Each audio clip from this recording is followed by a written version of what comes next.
Welcome to this episode of Salesfuse 5. In this video, we will talk about team communication in the business environment, which is a significant factor in overall success.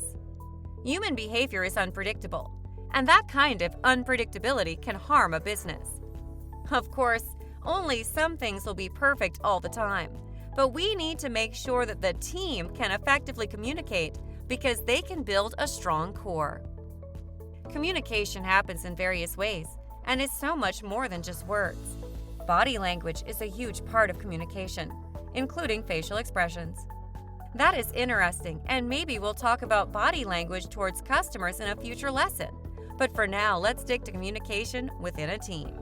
Well, businesses create their forms of communication, such as meetings, but human behavior is still present. And it's like we enclose a form of communication into another. One of the reasons we need to have the best communication within a team is emotions and morale. When people are happy, they tend to be more productive individually and work better as a team. That leads to better results and consequently to more sales. Also, the employees will filter their work through their emotions and actually like being with the company and doing their job, which increases their sense of responsibility. Communication starts by being open in the first place, which everybody can work on individually. Still, it's also a double-edged sword because the other members might misuse that attribute. A helpful tip here is that it's good to congratulate people in front of others, but it's not very nice to scold them. I'm not just saying that because I want you to be polite, but because I want you to keep in mind not to lower the other person's value. If you scold someone in front of everybody, they will feel terrible because their perceived value will be reduced. I'm sure this has happened to you sometime. How did you think?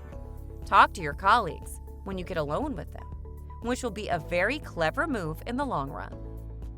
Of course, another communication tip that will enhance the team's solidity is to keep everyone updated by using simple stuff such as emails, calendar updates, and all of that. The word everyone is important because you don't want team members to feel left out.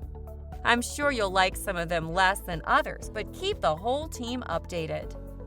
Open communication also leads to better sharing and distribution of knowledge, which is lovely and creates a connection between the team. Other than that, the section establishes a backup because if more than two people can perform a specific operation, one can take the other's place when the latter is absent. Something that should be obvious is that the team members need to know what they have to do and how they complement each other in each project. Sometimes the most experienced members of the team do not fill the newcomers in because they are used to doing what they do, and they don't even think about the most inexperienced members needing some direction. It's a good idea to check on others once in a while and see if they need anything. It's only human. And that also brings me to team building activities, which are an excellent long-term investment because if you create coherent teams, you will reap more benefits from them in the future. These team building activities are usually organized by managers and not by the group itself, but I think it's an idea worth mentioning. Lastly, please, people, set boundaries. When people start getting familiar with each other, they tend to trespass on each other's borders. And that's not good because it can cause some infringement within the group and lower productivity. If the team is more focused on cracking jokes, flirting, or even worse, bullying each other, there is little mental space for focusing on the job. So yeah, boundaries are crucial for so many reasons. We hope you got some insight into human behavior and now understand workplace communication better. Thank you for watching. Good selling.